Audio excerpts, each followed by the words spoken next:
All right, it's Parallel Frequencies with Just Blane and Coco and all the freaks out there. We got to say what's up. Right, What's Coco? up, freaks? We're going back to the 90s. We're like, what's up? Those were the best Super Bowl commercials. They don't have commercials like that anymore. We didn't even talk about the commercials from the Super Bowl, but there weren't really many outstanding ones, you know? So yesterday there was a lot of AI and using like actors and stuff and making them young again with AI. I mean, the sitcom one, can't remember what it was a commercial for. So obviously it was great at being an ad for whatever it was, because I can't remember. But it was all of those sitcom. Ted Danson was in it, and Dunkin'. It was Dunkin' Donuts. Now I'm remembering. But they use, they're using all that AI and CGI to make everybody look young again. I was just, I'm not anti-AI totally. Obviously, we use it ourselves here, but I'm just like, come on, guys, do we have to use it that much? I mean, so much. All the controversy over the Super Bowl halftime shows that has been popping up over the last couple of years. You know where I'm going with this? The way AI is looking, they can get whoever the hell they want to come play it next time. We might have Prince himself come back and play it. Hey, that they were worried about that with all the holograms. Remember when that was a big deal? We were like, oh my gosh, we can have people come back and do a concert. Yeah, I could see that being a thing. There was another cool commercial. Mr. Beast had a cool commercial where he gave away $1 million. I don't know if anybody won it yet, but it was clues and stuff all in the commercial of how to crack the code. I like that kind of stuff. That's fun to me. Yeah. But we talked about the halftime show yesterday. We also talked about Life of Chuck. Yeah. Which we mentioned Mike Flanagan, but we didn't even mention that it's a Stephen King short story. That's what it's based off of. That's pretty cool. I love that. And now, thinking about it, I didn't watch it with my Stephen King-averse eye, so I need to go back and watch it again to see if there's any little Easter eggs to any other dimensions or whatever it is that all the universe stuff that he's got tied together with Welcome to Derry and It and all those movies. But we'll have to go look at that another time. Great storytelling. You can kind of see where that's a really great kind of partnership with Mike Flanagan and Stephen King storytelling that, thrown together in this beautiful marriage to make this story work. Yeah. Mike Flanagan, speaking of, he's doing The Exorcist with Scarlett Johansson. Remember that? He's got that coming out with Sojo there. Skojo. What do they call her? Skojo. Something like that. Skojo. He's got Skojo. But I just saw a rumor. I don't know if it's confirmed or not. It could be. But Lawrence Fishburne has been cast in that movie as well. Now that's going to be something. I wonder if he's going to be maybe the priest or something. I could see that. I could see Lawrence Fishburne stepping into that role. That'd be pretty cool, though. Excited for that. Yeah, I'm pretty much at this point. Anything Mike Flanagan does, I'm all for it anyway. But The Exorcist, I would definitely be watching that. Yeah, absolutely. And today is Tube Tuesday, and we've been on a Pluribus kick lately, and we're going to do Pluribus Season 1, Episode 3. And this one, to me, this is where the show stopped being polite and started asking real questions. We open up, and we haven't even talked about the timestamps, but we open up with 2,617 days before the end. And I love how they keep that timestamp going through the whole series, where it's before or after this point in time when everybody switched over. Yeah. But it's a casually cruel timestamp all at the same time, because it's kind of like saying, hey, remember when things were still soft? Things are still normal. But yeah, this one we get to see and hear and get the story about Carol and Helen in an ice palace in Norway, I believe. Postcard energy straight off the bat. Northern Lights doing their thing, dancing in the sky. It's like the universe is flirting. Everything's perfect. Helen's enchanted. Carol, resistant, guarded. I was going to say, not super thrilled. But she does let herself feel it for a second. And that was like borrowed time to me. You know, it was beautiful, but already haunted. Did it land for you kind of that way too? Did you see something in that scene that was like, this is foretelling of what's... I just love to see kind of the dynamic with Carol and Helen, and like what was their relationship actually like, and how did that work for them? Because it's not, you know, like no relationship is. It's not all just this romance and rainbows. It's humans trying to figure out how to be two different humans and also connected, also, you know, in love and having a relationship. And I mean, Carol, it's interesting because I see a lot of like my relationship with my husband. My husband's an introvert. He likes new and exciting things, but he doesn't love to travel a whole lot, doesn't fly, and experiences where he's going to be around people, or there's going to be stress, or there's going to be anything. So I'm watching kind of Helen be like really enthusiastic about this whole experience. It's going to be different. It's going to be uncomfortable, but it's going to be beautiful. It's going to be wonderful. And then you kind of see Carol like, ugh. And you're like, why, Carol? Why do you got to be a Debbie Downer? I mean, look at how excited Helen is. So it kind of just offers up these questions of like, how okay is it to be in relationship with individuals where each of their come from, each of their experience, each of their perspectives are different? And then like, what's the good and what's the not so good about that? There's like the beginning of that debate of like, is it better to be individuals or is it not? I mean, there's no clear answer. Absolutely. And then after that scene, we smash cut to the present, 3 days and 3 hours after the collective, is what we're going to call them, the collective takes over humanity. Okay. And Carol is doing what Carol does. She's flying economy.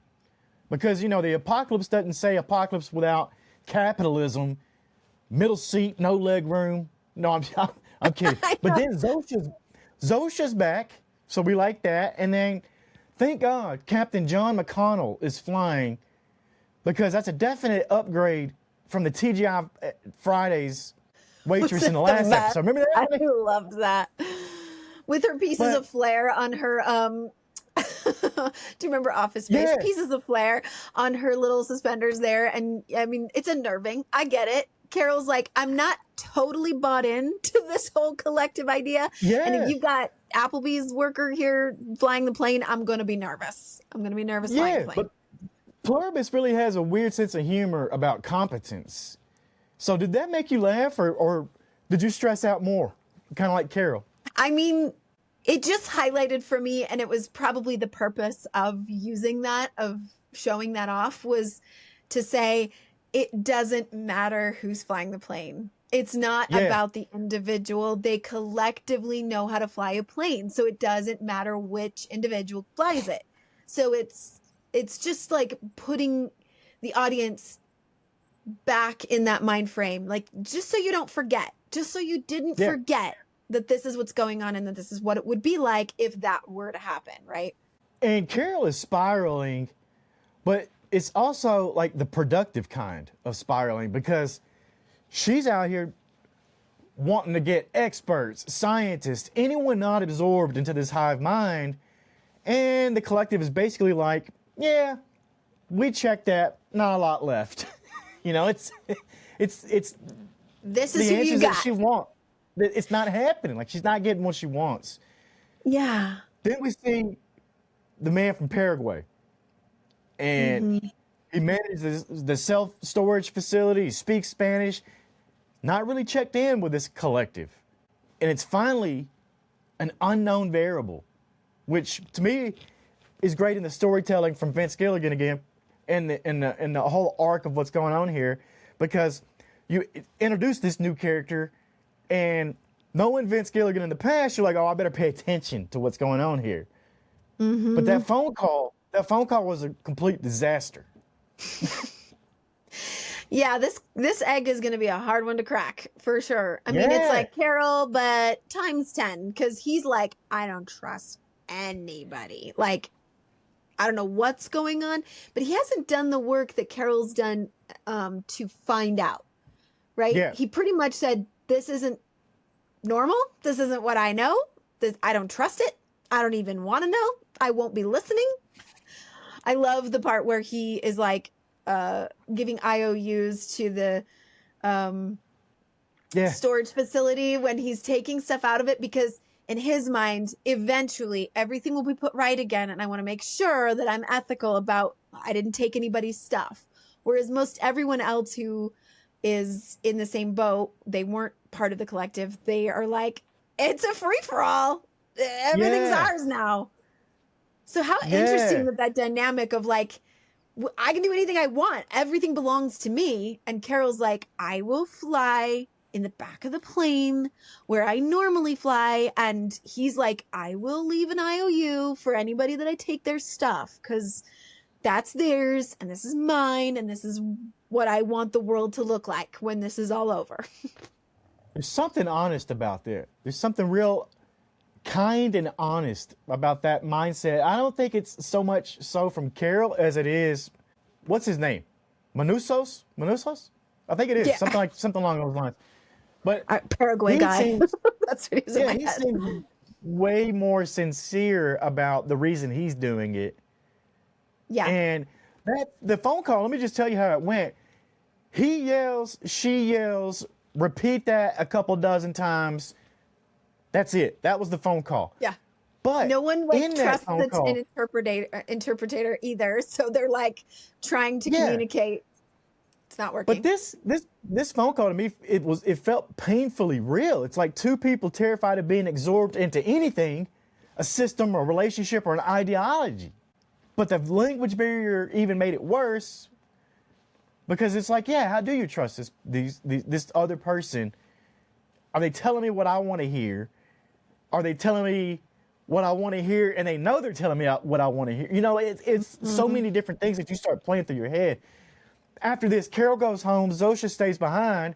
She hands over the mail, and in it, a massage gun ordered by Helen. So this triggers all kinds of stuff, you know, all kinds of emotions right there. They start boiling to the top.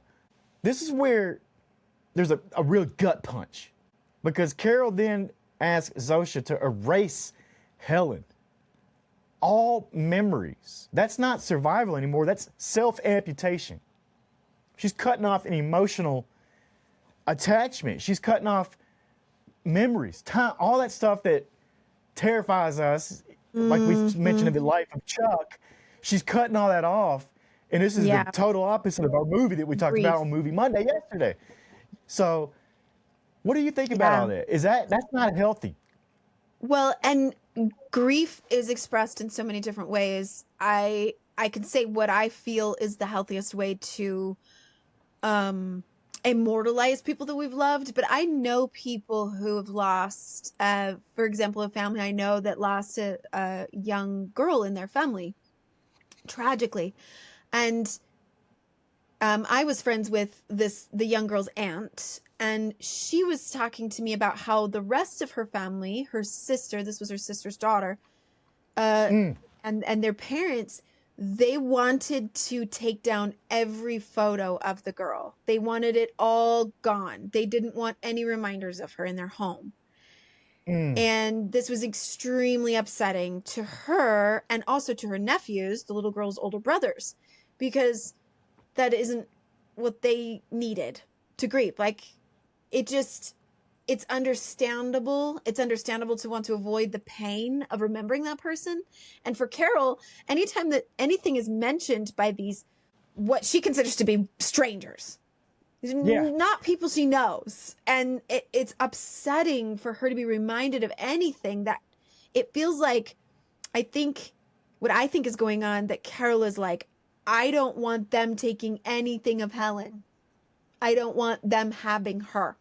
She gets to be mine and not theirs. Even though we know now that before her death, Helen's memories and everything became part of the collective. That's how they know all the things they know. They are essentially living as Helen in this collective mind. They are Helen.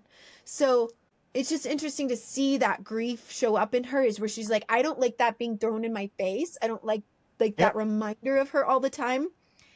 And she'd rather her be kind of like taking the photos down. It's like, I want her gone and wiped clean rather than let you have her. It's interesting, right? Yep, absolutely. Jump forward 4 days, 12 hours post takeover. Food delivered to Carol's door. She throws it away. She's stubborn, defiant, clinging to routine like it's oxygen at this point. I know. She goes to the supermarket. It's empty. The collective tells her they're, consolidating resources, which is a phrase that never made anybody feel comfortable, right? Like, that's not going to make anybody feel any type of good in any situation. So Carol calls Zosha. She lays down the law. She says, I'm independent. I shop. That's the deal. Instantly, trucks, workers, shelves restocked, society reassembled like IKEA furniture. This is wild.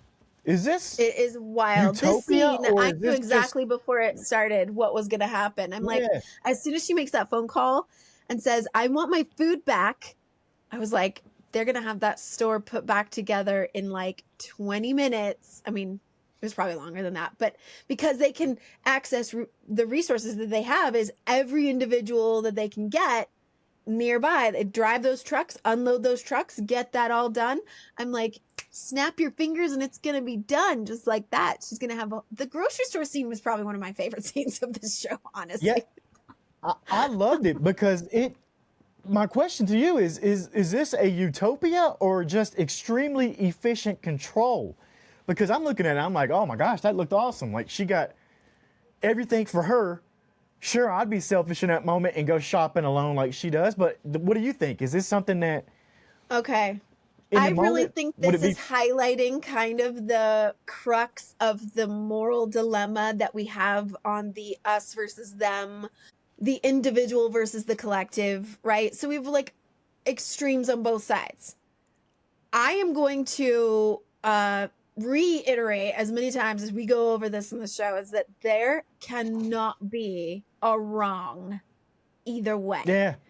Or a right. But if you could see how Carol's power in being an individual among the collective, her power here, and highlighting the selfishness of that power. Yeah. For good or for bad, right or wrong. Like, I'm not going judgment on that, but it highlights it because they told her, we've consolidated resources because it's the most efficient way to take care of everyone. It makes a lot of sense. We have tons of waste in our world now as individuals. We waste so much, and capitalism, we've talked about how there's that question there of like, are we really doing a disservice to our planet and to ourselves if we have the people who have all of it and the people who have none of it, and it's not allocated efficiently? We don't have a good system to make sure that collectively as humans we are taken care of and that the planet is taken care of. So it makes sense that this collective mind was like, we got it. We all agree, because we're not individuals anymore. We can agree that this is the most efficient way to make sure everybody gets fed and clothed and all the things we need.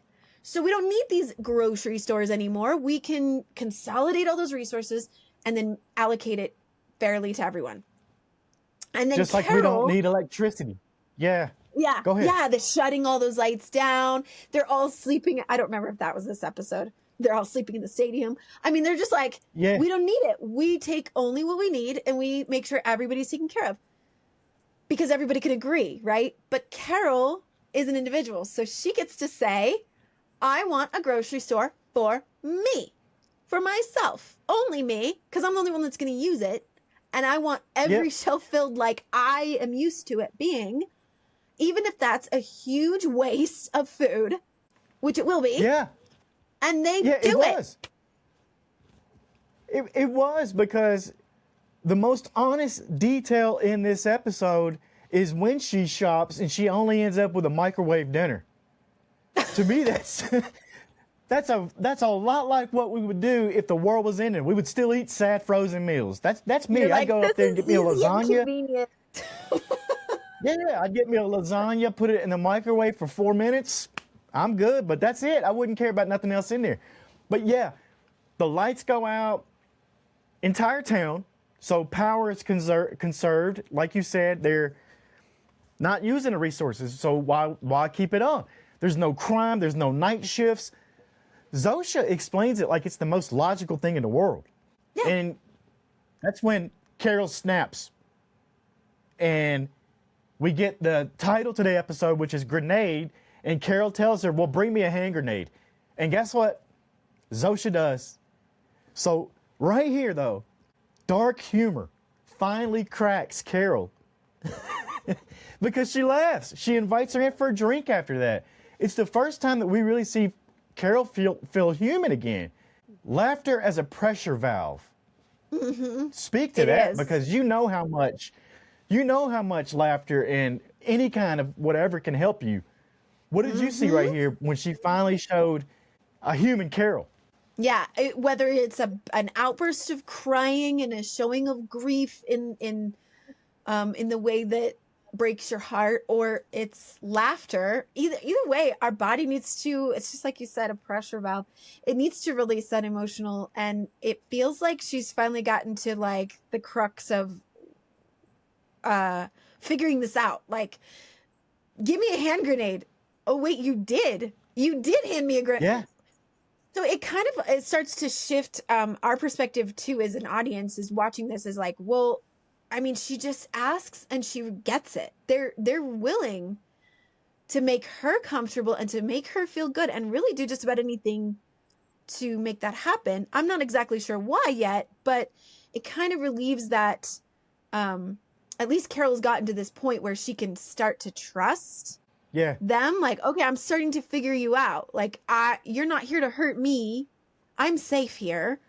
In fact, I can ask for something that's dangerous and destructive, and you will give it to me. Versus the Paraguay guy, obviously, is still in his mode of like, I don't trust anybody, and I locked myself away, and I don't talk to anybody. He hasn't reached that point yet. Yeah, and this conversation with Zosha and Helen right here, it's a good one. They talk about cures, timelines, and about the terrifying honesty that we don't know. And Carol says out loud, basically, that all of humanity is in this room and nobody has answers. That's got to be terrifying. She talks about uniqueness, individuality, singular experiences. And then Zosha brings up Helen. No, don't do that. Carol loses it and she pulls that pin to the grenade. Zosha throws it out the window, jumps on Carol, protects her. Boom, big explosion, silence. Zosha's hurt. She's burned, concussed. And I think Carol is shaken in a way that finally feels irreversible. Is this the moment that everything changed? It's like right here when the hand grenade was real, it went off and all that. Do you think that's when it changed? Yeah, again, I mean, this is like going back to the grocery store. Carol has all the power. And I think she's realizing this, because what happens when you give that much power to one, or in this case, there's still the 11 other individuals, but this one woman has the power to be able to ask for something dangerous and destructive and, a weapon, and she gets it. They give it to her. And they even, have Zosha's individual body step in front of her to protect her. My thought, this whole scene was, why? What is it? Yeah. If it's a they, are they so compassionate towards these individuals that they would, but other individuals have died, many, many, many of them, right? Why go out of your way to save Carol? Why? Or even if they are a collective and they all have there's just these tons and tons and tons of individual bodies, but they're all one mind. Why is any one of their bodies worth spending any time, energy, or money, or there's no, but like the time and energy to be able to save it? Like, they all rush to Zosha's side. They make sure she gets the most, care. I assume they're doing this with everyone. Anyone who's hurt, they're going to do the same thing. They're going to make sure that individual is getting medical attention, and all of the collective medical knowledge that they have can save this life. But why? Yeah. That's my question. Why? Yeah. Yeah, the question that won't let go. The collective gave her a grenade, a real one. Why? Carol starts listing off even bigger weapons, worse, nuclear. And the collective's response is like, basically, we'd rather not, but maybe. But if you asked for it, we would give it to you. That's the horror right there. It's not domination, not violence. It's consent without boundaries. It's really what episode 3 is all about. Not the control necessarily anymore. It's about what the limits are. And Carol's testing them. She's really checking it. She wants to see what happens when your worst impulse is met with calm compliance. Mm-hmm. Like, could you imagine that, Coco? Could you imagine your deepest, darkest thought? I want a nuclear weapon. And then being like, intrusive thought. Okay. Yeah. Like that's scary. Mm-hmm. Yeah. Well, it's scary to me that there are those like Carol that would ask for those things or would do those things. It's more scary to me because, you know, as I'm watching this, I would never ask for a grenade. Yeah. That wouldn't be my approach to it all. I mean, to be honest, I probably would be more like the guy who's living in Vegas and like living it up. It's like, well, you know what? I don't know what's going to happen. I don't know who's doing what, but I might as well enjoy the time I have left, whatever that looks like. So I'm going to eat the food I want to eat. Yeah. I'm going to hang out where I want to hang out. And I'm just going to have fun. I'd probably be more like that than Carol. Same. That's what it looked like. That looks like a good time to me. Never lose at the casinos. And if you do, just get some more money. Just tell them to give you some more money. But yeah. This I don't know episode, what the point would be. this episode shows Carol being either brave or reckless. If you look at it, she's the last true human in the room, but at what cost? At what cost? To herself. Like I said, this is an irreversible thing that's happened to her now. She's not coming back from that. She's never going to forget that. Mm-hmm. But Pluribus, this is the end of the episode. It keeps asking the same terrifying question. If the world becomes perfectly efficient, what happens to that mess that the humans make? Mm-hmm. Yeah. Yeah. It really is kind of that pendulum swing. Individualism versus the collective and community, right? It's that, like, there's extremes on both sides. I think the extremes is where it gets messy, but maybe this is meant to teach us something about how we have to think collectively better. We have to think of like having more common ground and more agreeing on what's best for the collective, for the whole. And then also preserving that which makes us individuals and unique. It's just push and pull. Love it. Season 1, episode 3 of Pluribus is the one that really popped this show open for me. Got me hooked, got me thinking more about stuff. Can't wait to get further into this season, and we'll do that probably next week. Parallel Frequencies with Just Blane and Coco. We'll catch you on the other side.